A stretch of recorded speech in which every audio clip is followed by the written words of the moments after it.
Assalamualaikum warahmatullahi wabarakatuh. Selamat pagi semuanya, siswa kelas 8 yang Ibu banggakan.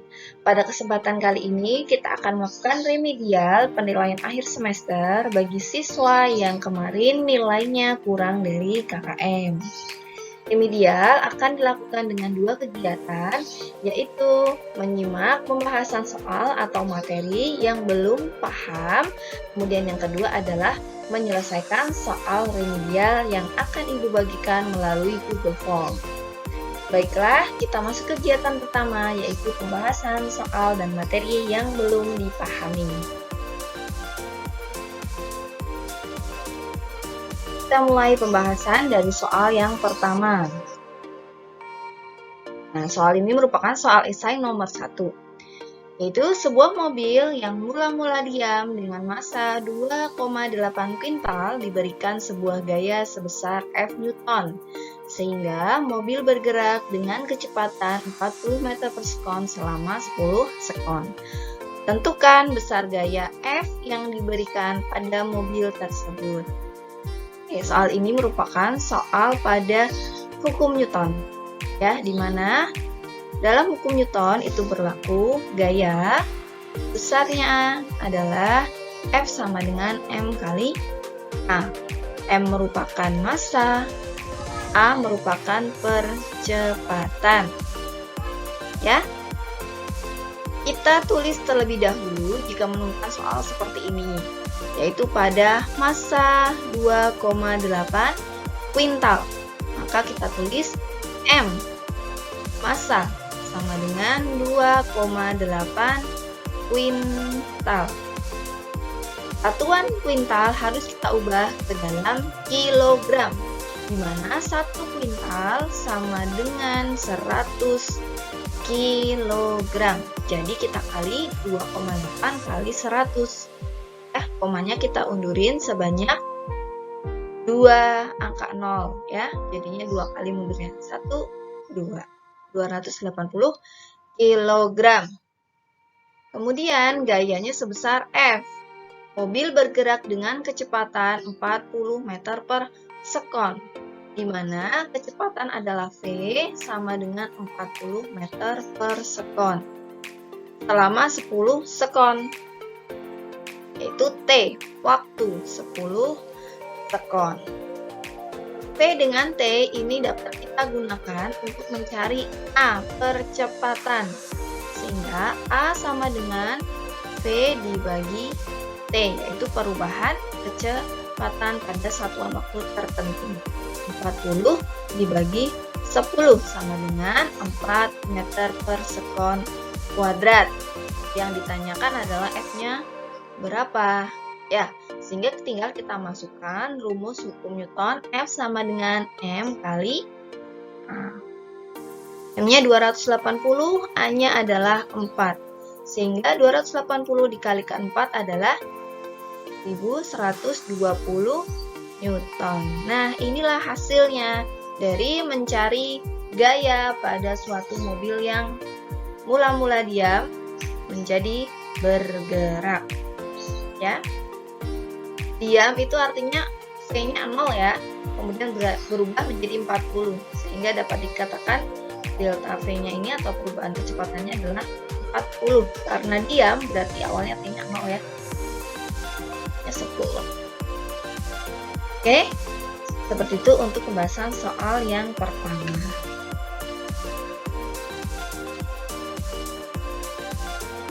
Oke, kita lanjutkan pembahasan soal berikutnya. Soal nomor 2. Perhatikan gambar katrol di bawah ini. Jika sebuah benda diangkat menggunakan katrol majemuk dengan gaya 12 Newton seperti gambar tersebut, maka massa benda yang diangkat adalah sebesar. Di sini tampak gambar dari katrol majemuk. Katrol majemuk itu adalah katrol gabungan. Ini ada 2 katrol, ya. Katrol yang pertama ini katrol tetap, yang kedua adalah katrol bebas. Kemudian ditarik dengan gaya F sebesar 12 Newton. Yang ditanyakan ini bendanya punya massa berapa? Oke, kita tulis dulu di penyelesaian yang diketahui. Gaya 12N Gaya simbolnya adalah M sama dengan 12 N. Yang ditanyakan adalah M.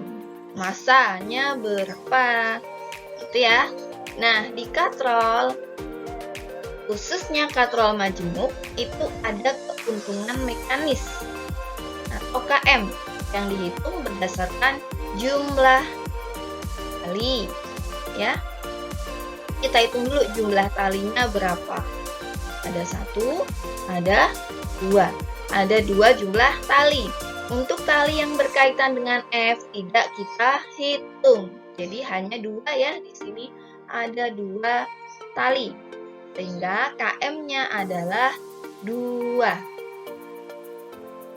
Kita ingat kembali, KM itu diperoleh dari perhitungan berat dibagi gaya. W per F. Berat ya dibagi gaya. Berat berasal dari massa kali gravitasi. Besar, percepatan gravitasi itu adalah 9,8 meter per sekon kuadrat atau biasa dibulatkan menjadi 10 meter per sekon kuadrat. Ya, jadi yang namanya berat itu bergantung pada percepatan gravitasi. Oke. Nah, karena yang ditanyakan adalah massa ini, jadi bisa kita masukkan ke dalam rumusnya. Yuk kita hitung. KM sama dengan W per F sama dengan M kali G per F. KM-nya sudah dapat ya kita. Besarnya adalah 2 sama dengan M yang dicari. Kalikan G-nya 10 dibagi F-nya adalah 12. Itu ya. Oke, kita ingin hilangkan 12. Maka kita kali semuanya ya, kanan dan kiri. 2 kali 12 sama dengan M kali 10 per 12 kali 12. Oke. Kalau sudah seperti ini kita coret yang bisa dicoret. Nah, ini kita coret habis ya. 12 dibagi 12 maksudnya dicoret. Oke, sudah. Kita kalikan yang depan. 2 kali 12 adalah 24 sama dengan M kali 10. Ya, Ibu pindah ke sini. 24 adalah M kali 10. Kita mau cari M berarti 24 dibagi 10. Kalau pembagian 10 tinggal kita beri koma saja angkanya. Ada satu angka 0 berarti maju 1 kali ya. Maju 1. Nah, sehingga hasilnya adalah 24 dibagi 10 adalah 2,4 kg. Sehingga massa benda yang diangkat oleh katrol adalah 2,4 kg. Oke, seperti itu. Silakan dipahami kembali. Pelan-pelan. Good job. Kita sudah sampai ke soal berikutnya, yaitu soal ketiga. Kamu sudah menyimak dan memperhatikan dari soal 1 dan soal yang kedua. Oke, kita lanjut. Nah, soal ini kemarin ada di pertanyaan pilihan ganda ya. Yaitu sebuah batu dengan massa 50 kg dipindahkan menggunakan kuas dengan gaya sebesar 250 N. Bila lengan kuasa berjarak 50 cm dari titik tumpu, maka berapa keuntungan mekanis kuas tersebut? Oke, kita tulis dulu apa yang kita tahu dari soal tersebut ya.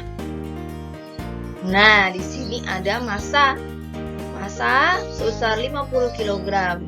Disimbolkan M sama dengan 50 kg. Dipindahkan dengan kuas, gayanya sebesar 250. Gaya kita simbolkan tadi F ya.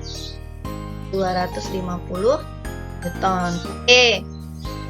Ingat, tuas itu merupakan salah satu pesawat sederhana, sama halnya dengan katrol. Pesawat sederhana itu adalah alat yang digunakan untuk memudahkan manusia untuk bekerja.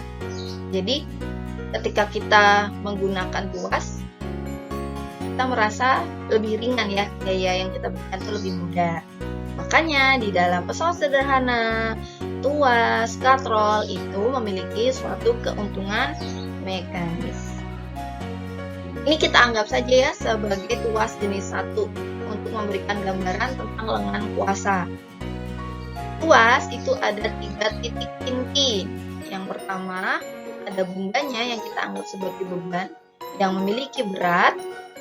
Kemudian ada titik kuasa yang memberikan gaya, yang memberikan gaya, dan ada titik tumpunya. Nah, di sini lengan kuasa berjarak 50 cm dari titik tumpu. Lengan kuasa itu adalah panjang, ya, panjang titik kuasa ke titik tumpu. Nah, ini kita sebut sebagai LK. Sama dengan 50 cm. Kita ubah satuannya ke SI yaitu meter. Sehingga naik 2 dibagi 100 menjadi 0,5 meter. Artinya 50 cm itu setengah meter. Itu ya. Yang ditanyakan adalah KM. Rumus KM tadi adalah W per F ya. Tadi yang di bagian katrol W per F. Atau di dalam tuas bisa juga KM itu sebagai LK per LB. LK itu lengan kuasa, sedangkan LB itu adalah panjang titik beban ke tumpu, sehingga disebut lengan beban. Ya, karena di sini belum diketahui, kita bisa cukup gunakan W per F ini ya. Nah, oke, sekarang kita coba cari berapakah KM-nya. KM-nya berapa? Oke, kita masukkan KM itu W per F. W adalah berat. Nah, berat karena belum diketahui di situ, kita bisa pakai M kali G ya, rumus yang tadi sebelumnya per F. Nah, M-nya kita masukkan 50. G-nya percepatan gravitasi itu kita anggap 10 secara universal ya, dibagi F 250. 50 kali 10 adalah 500 dibagi 250, sehingga 500 dibagi 250 adalah 2. Nah, jawabannya keuntungan mekanis tuas tersebut adalah 2 ya. Gitu. Jadi maksudnya keuntungan mekanis itu gini nih. Batu yang kita pindahkan itu kan beratnya 500 tuh, 500 Newton ya. Tapi kita cukup memberikan gaya hanya 250. Nah, jadi keuntungan mekanis kita ada 2. Tuh, jadi lebih ringan ya, tidak harus mengeluarkan gaya sebesar 500. Oke, seperti itu untuk soal katrol yang ketiga.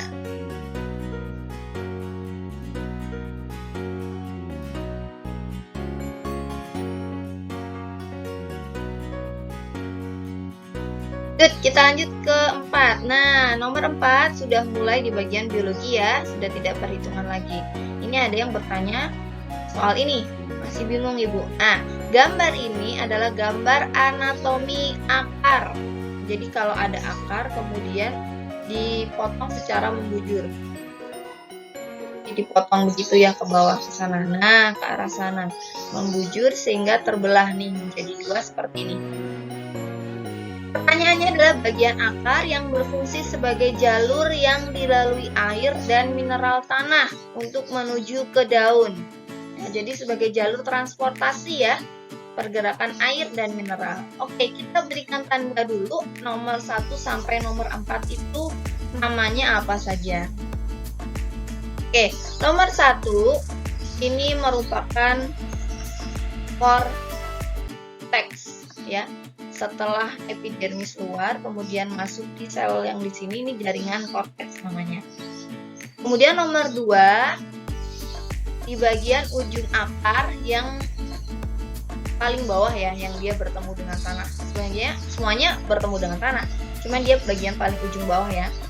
Nomor 2 ini adalah suatu jaringan meristem, yaitu jaringan yang dia berfungsi untuk pertumbuhan karena sifat selnya dia masih muda.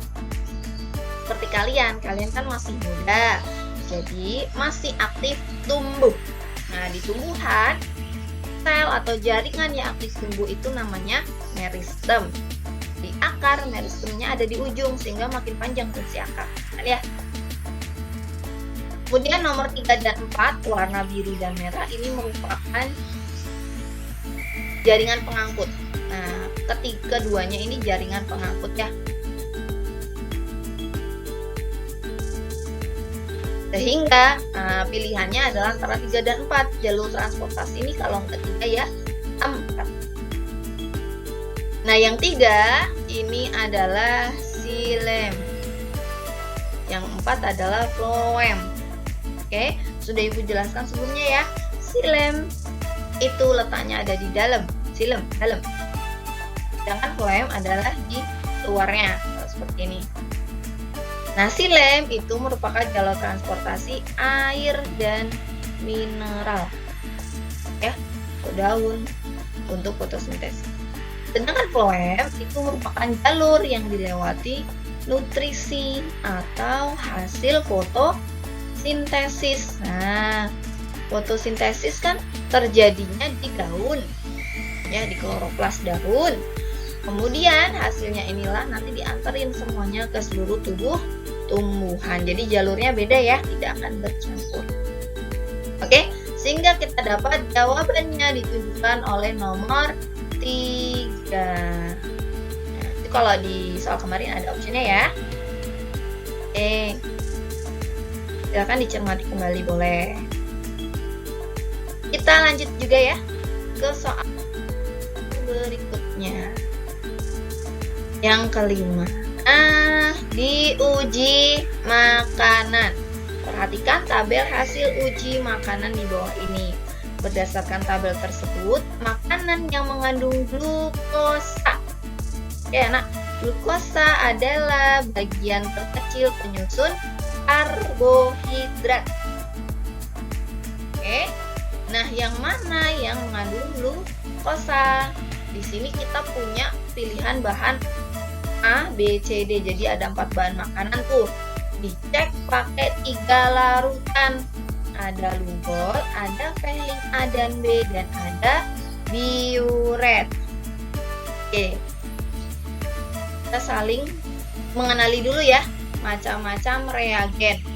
Nah, kita kemarin sudah praktek dengan menggunakan lugol atau iodin yang ada di B tadi. Ya, kita prakteknya kemarin. Itu untuk mengecek ada tidaknya karbohidrat ya. Kalau ada, warnanya adalah biru kehitaman, atau kita kemarin muncul ungu tua, nah gelap. Kalau hasilnya seperti ini, berarti dia positif ada karbohidrat. Kemudian reagen yang kedua itu biuret, untuk mengecek ada tidaknya protein. Kalau makanan ditetesin dengan biuret hasilnya ungu, artinya makanan tersebut mengandung protein. Ketiga, glukosa dicek menggunakan Benedict atau bisa juga dengan pehling A dan B. Nah, ini kita belum praktek ya. Ini kalau praktek itu nanti ada proses pembakaran juga. Ini untuk mengetahui glukosa ya. Untuk mengetahui glukosa. Kalau makanan dicek dengan Benedict atau pehling A dan B hasilnya merah bata atau orange, berarti makanan tersebut mengandung glukosa. Ya. Paham ya? Yang keempat, kalau makanan dites dengan kertas buram, kemudian di kertas buramnya itu transparan, maka makanan tersebut mengandung lemak. Ini sering ya, kita bungkus makanan, kemudian di kertasnya itu muncul transparan, berarti makanan tersebut mengandung lemak. Contohnya gorengan yang sering kita makannya, tuh muncul lemaknya, artinya di situ terkandung lemak. Oke, itu adalah 4 macam reagen untuk menguji zat makanan. Kita lihat yang ada di tabel. Berarti yang mengandung glukosa kita fokus ke reagen apa? Pehling A dan pehling B. Jadi kita fokus di situ aja tuh. Nah, kita lihat di sini di pehling A dan pehling B. Kalau mengandung glukosa berarti di hasil percobaannya harus ada warna merah bata atau orange. Nah, yang mana yang ada merah bata dan orange? Nah, makanan A dan makanan B. Sehingga jawabannya adalah makanan A dan makanan B. Kalau yang C dia biru tua ya, warna aslinya dari Benedik ya, biru. Jadi dia negatif, tidak mengandung glukosa. Itu ya. Oke, semoga menjadi paham. Masih ada lagi yang perlu dibahas? Masih ternyata. Oke. Ada yang tanya, sama nih diuji makanan, tapi dia uji pewarna lebih tepatnya ya, makanan-makanan tersebut. Cek apakah menggunakan pewarna alami atau buatan. Nah, berarti ini adalah materi zat aditif. Ya. Pewarna itu ada 2 macam, alami dan sintetis atau buatan. Ini ada 4 macam bahan makanan. Ini dicek pakai pewarna alami atau enggak. Ingat ya nak, kalau pewarna alami itu dia mudah luntur ya. Jadi warnanya tidak terlalu greng, tidak terlalu kuat. Sedangkan pewarna buatan itu biasanya meninggalkan sisa. Jadi kalau dipegang di tangan kadang meninggalkan sisa ya, warna buatan. Nah, ini juga kita cek atau di soal tuh dicek pakai benang wol. Warna putih tuh benangnya. Jadi ada kecap dimasukin ya ke makanan. Kecap dimasukkan benang wol warna putih. Kemudian dicuci, setelah dicuci muncul warna di benang wolnya yaitu coklat. Cendol dawet juga seperti itu. Setelah dicuci wolnya dia warna hijau. Bolu pandan dikenai benang wol, setelah dicuci ternyata balik lagi ke warna semula yaitu putih. Sama halnya dengan kue klepon. Maka bisa kita kaitkan dengan yang tadi ya, yang meninggalkan warna bekas setelah dicuci berarti dia menggunakan pewarna buatan. Oleh karena itu bisa kita simpulkan kecap dan cendol dawet ini menggunakan pewarna buatan ya. Warnanya tidak pudar atau tidak hilang meskipun sudah dicuci. Sedangkan klepon dan bolu pandan setelah dicuci benang wolnya kembali ke warna semula, sehingga dapat disimpulkan dua makanan ini menggunakan warna alami. Sudah kita perolehkah jawabannya? Oke, jawabannya adalah yang D. Oke, kita dapat ya. Jawabannya adalah yang D. Seperti itu. Kamu bisa loh coba di rumah sendiri kalau punya benang wol. Kamu cek tuh zat aditifnya yang ada di makanan tersebut. Kalau kita kemarin kan cuma ngecek ya apa aja yang ada di makanan zat aditifnya. Tapi kalau kamu mau tahu alami buatan bisa ya dicoba di rumah. Oke. Next. Soal berikutnya. Nomor 7 ya harusnya nih ya. Ini soal berikutnya ya. Sama di sini ada uji makanan tapi kita lihat di uji boraks. Ada yang tahu boraks apa? Boraks itu adalah pengawet sintetis atau pengawet buatan, tapi tidak boleh dipakai ya di makanan. Tidak boleh dipakai ini. Ini banyak kasusnya di tahun-tahun berapa itu. Pokoknya dulu ini pernah banyak dipakai di makanan. Ini tidak boleh karena berbahaya di kesehatan. Ya.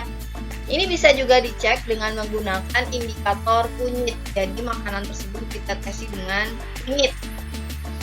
Kalau dia hasilnya orange sampai merah, berarti makanan tersebut mengandung boraks atau pengawet buatan ya. Jadi ada orange sampai merah. Orange atau merah bata ya. Atau ya merah bata, merah orange. hingga warna merah, ini dia positif mengandung boraks. Jadi bisa kita lihat nih, bakso kuning pudar, warna asli kunyit ya, kunyit itu kan kuning. Nah, berarti tidak ada ya setelah ditetesin, tetap bakso itu warnanya kuning dari kunyit. Kemudian mie, wah merah nih, berarti dia positif, ada boraksnya. Tahu orange positif. Kemudian sosis kuning juga positif. Oh maaf, kuning, gulai kuning ya, negatif ya kata warna kuning. Kemudian kerupuk dia orange, berarti positif. Nah, bisa kita lihat berarti yang positif ada di nomor 2, nomor 3, dan nomor 5. Ya, bisa kita boleh ya, jangan pilih yang ada nomor 1 dan 4. Ini bukan, ini bukan, ini bukan. Nah, jawabannya D3 dan 5. Oke. Udah dapat ya. Boraks itu selain sebagai pengawet buatan, biasanya juga sebagai pengenyal. Jadi kalau di mie atau di bakso itu jadi lebih kenyal, mie-nya tidak mudah putus, jadi bagus itu ya. Tapi dia bahaya ya nak ya buat makanan. Jadi tidak boleh boraks itu digunakan di makanan ya, karena masih banyak alternatif lain yang bisa digunakan untuk memenuhi fungsi tersebut. Oke ya. Lanjut. Sudah selesai. Well done, good job, kalian sudah selesai menyimak video dari awal sampai akhir ya. Bisa juga di skip, jangan di skip. Bisa juga kamu play lagi untuk pembahasan soal-soal sebelumnya ya. Terima kasih sudah menyimak. Kalian sudah luar biasa. Thank you. We did well today too. Jadi kamu sudah melakukan dengan baik hari ini juga. Setelah ini silakan dilanjutkan untuk mengerjakan soal remedial. Apakah sudah paham ya? Kita cek lagi. Nanti ada 5 soal di Google Form. Kamu kerjakan dengan menggunakan caranya ya. Ibu lihat prosesnya dari yang diketahui sampai menemukan jawabannya. Insya Allah soalnya kalau kamu sudah paham, udah. Bener ya? Insya Allah. Oke, cukup sekian tadi pembahasan Ibu Lail dari awal sampai akhir. Terima kasih kalian sudah menyimak. Mohon maaf bila mana ada salah kata. Selamat belajar dan sukses selalu. Selamat berproses anak-anakku untuk menjadi siswa manusia yang lebih baik. Dari Ibu cukup sekian. Wassalamualaikum warahmatullahi wabarakatuh.